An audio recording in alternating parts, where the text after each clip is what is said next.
Hi, guys. We are now going to finish up our lecture for chapter 3. So in our first lecture for chapter 3, we talked about criminal liability, and we talked about the requirements for that. And then we went into the rules of Actus Reus. Now remember, Actus Reus is the criminal act. You have to have manifest criminology. Your thoughts have to be turned into action, and that's the Actus Reus. We also talked about some of the rules for Actus Reus. So we talked about the idea that it has to be voluntary. One voluntary act is enough. We talked about you only have Actus Reus if certain things exist. So like either a direct, you can commit it in multiple ways. So you can have a direct act where you directly cause the accident or the death or whatever it is, the harm. Then you could have an indirect action where you lead something else to cause it. Then you have act of possession, and then you have act of omission. Now remember, with act of omission, we said that only one of 4 ways can you have an act of omission. So if you assume a duty and you don't do it reasonable, so remember with the American bystander rule, you don't have to do anything, but if you do choose to do something, you have to do it reasonable, and that's assumption of the duty. The second way is a statute. If there's a statute telling you have to do it, if you have a relationship with the victim, a legal relationship that requires you to do something, or if you have a contractual relationship and you have to do something, then those are all 4 ways to act. So remember, those aren't Actus Reus. So if I ask you today, what is the Actus Reus of a crime? Those are not the 4 things. Those are ways that people can be responsible or commit their Actus Reus. Those are not Actus Reus for specific crimes. So you want to know what the specific Actus Reus are for crimes, and that's what we're going to look at today. Okay, so I'm going to share my PowerPoint with you, and we're going to talk about the rest, or how we actually locate and find the Actus Reus for specific crimes. Okay. So the first thing we need to do is we're going to start using our penal law book. So hopefully you have your penal law book, this or the binder or whatever version you have. So you're going to need to take that out because we're going to be using this for this lecture. So make sure you have your penal law. Okay.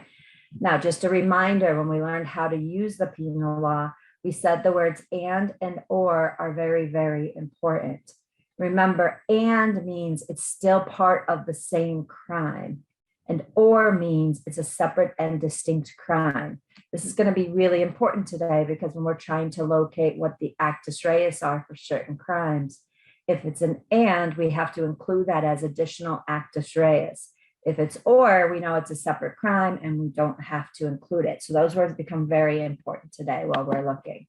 Okay, so we're going to go step by step on how we're going to find Actus Reus in a crime. So the first thing you need to do is find out what crime you need, and you need to look it up in the penal law. So we're going to use harming a service animal in the 2nd degree. So flip to your index. Remember, it's in the middle of the book, not the back of the book, because the back of the book is criminal procedure law. So look it up and see if you can find it. So I don't find anything under harming. So then now I'm going to pick another word in my title. So maybe if I look under service animal, I can find it. And sure enough, I do. And it tells me it's Article 242. Okay. So I can find the article and then find my little mini table of contents, and I can look down and it will tell me that harming a service animal in the 2nd degree is 242.10. Okay. So we found the section. Now we're going to read it. Okay. It says the person is guilty of harming a service animal in the 2nd degree when, with the intent to do so, he or she causes physical injury or causes such injury that results in the death of a service animal. So we found the statute and now we're reading it. Now we have to be able to pick out what are the criminal acts that you have to do in order to be found guilty of this crime. So one of the things you'll see over and over when we're talking about, or when we're reading these crimes, is the crime always starts by restating its name. A person is guilty of harming a service animal in the 2nd degree when. So whatever the name is, it's going to say that.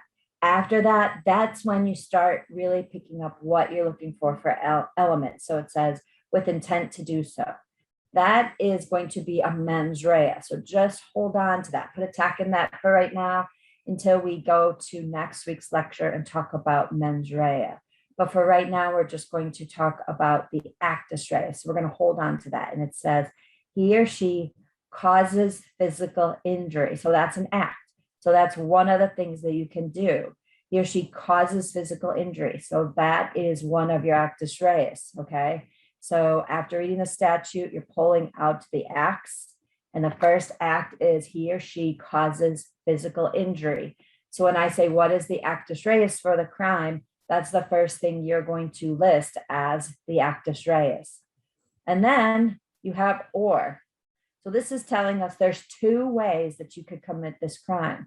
You can either cause physical injury or cause injury that leads to death. Okay? So either or are ways that you can commit it. So you could write causes physical injury or causes injury that results in death. And then the last thing is of a service animal. So that's not an act. That's what we're going to call an attendant circumstance later. We'll talk about that. But for right now, just list them as your actus reus. So when you list them all down, this is how you're going to write it. He or she causes physical injury or causes death to a service animal. Okay. Now, remember ways to act. You can do these things many ways. You could purposely hit the dog causing physical injury, or you could do something indirectly to the food that causes injury, or you could have somebody else injure the animal. That would be indirect. Active omission, you're legally responsible to take care of it and you don't. So those ways you can act, but the actual actus reus for the crime are the things listed in the statute. So these are the actual actus reus for this particular crime. Okay. So for future case studies, this is what you're going to do when I ask you to identify or list the actus reus. You're going to literally bullet them down and list them step by step, just like that. Okay, so start at the top of the statute, work your way down and bullet each of them down. Another important FYI, sometimes there is more than one crime that could fit a particular crime. So one of the things I want to talk about is the idea of lesser included offenses. Sometimes there's a crime that may have one less actus reus than another crime. And it's the exact same crime, it just requires one less thing. That's what we're going to call a lesser included offense. So if you're just missing one actus reus thing, you may want to look at a lower crime, a lower degree of the crime to see if there's a lesser offense that includes everything else, just minus that one particular thing, okay? So it could be, these lesser included offenses could be one less actus reus, could be one less attendant circumstance. It could have a different mens rea. So instead of intentional, it's negligent. You'll see that when we talk about that next week with mens rea. But remember the idea of merger. So what happens is the prosecutor can charge multiple things. Let's say they think that they can prove first degree assault with all of the requirements. So they think that they can prove that. But then they're not quite sure. There's one thing they think they might not be able to prove. So they can also charge assault in the second degree. So what they would do is they say the person is charged with assault in the first degree and assault in the second degree, and then they leave it up to the jury to decide. You would not be able to be found guilty of both because it's double jeopardy, but what will happen is the two will merge together and you will be just charged with whatever one the jury finds. So if the jury finds first degree, the second and third go away. If the jury finds second degree, then the first goes away, okay? So you only are going to have that one particular charge. So you can actually identify different charges and then leave it up to the jury to actually decide which one it would be, okay? For all future case studies, you're going to always try to choose the highest crime possible out of all the lesser included offenses. So what I always want you to do is what we call hanging prosecutors. I want you to charge the very highest thing you can possibly charge, okay? So always try to charge the very, very highest, okay? Now, let's practice one together. We'll look at one and practice it together. So look up gang assault in the third degree. I even tell you the section. So everybody turn to the section in the penal law, 120.07. Okay, and then when you find it, we're going to identify what the actus reus would be for this statute, okay? So here's the statute, you read it, and you want to try to pick out what you think the actus reus is. So remember, it always starts out restating the name of the crime, and then mostly the second thing is always going to be the mens rea for what it is. And then after that, you're going to list. So see if you can list down what you think the actus reus would be for this statute. And then when you're ready, flip to the next screen and then we'll go over it. So the first one I found was aided by two or more persons present. He causes serious physical injury to another person or third person. So the way I would list them down would be this: aided by two or more persons actually present, causes serious physical injury to another person or third person. Okay. So we'll try one more. Look up this one: criminal mischief in the first degree. Everybody look up 145.12. When you have it, then click to the or pause it. When you have it, start it again. So when you found it, hopefully you found this criminal mischief first degree. You're going to start reading it. Again, it's going to restate the crime at the beginning, and then a mens rea with intent to damage property of another. Then you start on what your actus reus is. So try to write them down, pause the video, and when you're ready, start the video, and we'll see if you got it right. So the first one I have is having no right to do so or reasonable grounds to believe you have such right. Damages property of another by means of an explosion.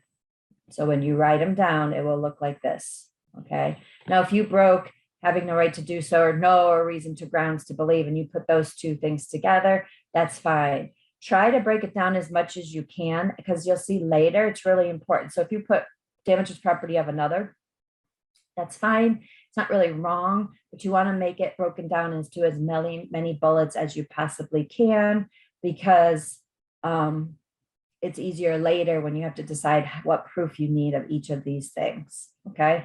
So try to break it down. I'm not super picky when I grade. If it's not perfect, if you lump a couple together, that's fine, but try to break it down into as many as you possibly can, okay?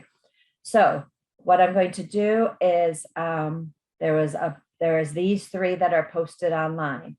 So if you want to try these three and see if you have them, then my answers are posted online so that you can look at them and see if you got them right, okay? So those are the problems. So now that's your first assignment for chapter 3, or your first one, I guess, was the discussion about criminal liability. This is your assignment. You need to find assignment for chapter 3, and then I'll give you the statutes, the sections. You're going to look them up, and you're going to list the actus reus down like bullets. And you're going to think this is too easy, and there's no way this is all she wants, and it is literally all I want. I want you to read the statute and just list the actus reus, just like we're doing in this lecture. Don't overthink it. Don't try too hard. Just do exactly like we did in this lecture, okay?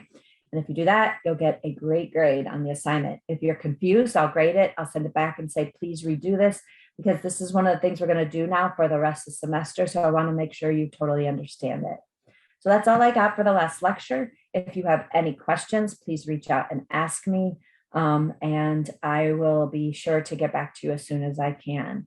And then I will see you next week. Thank you.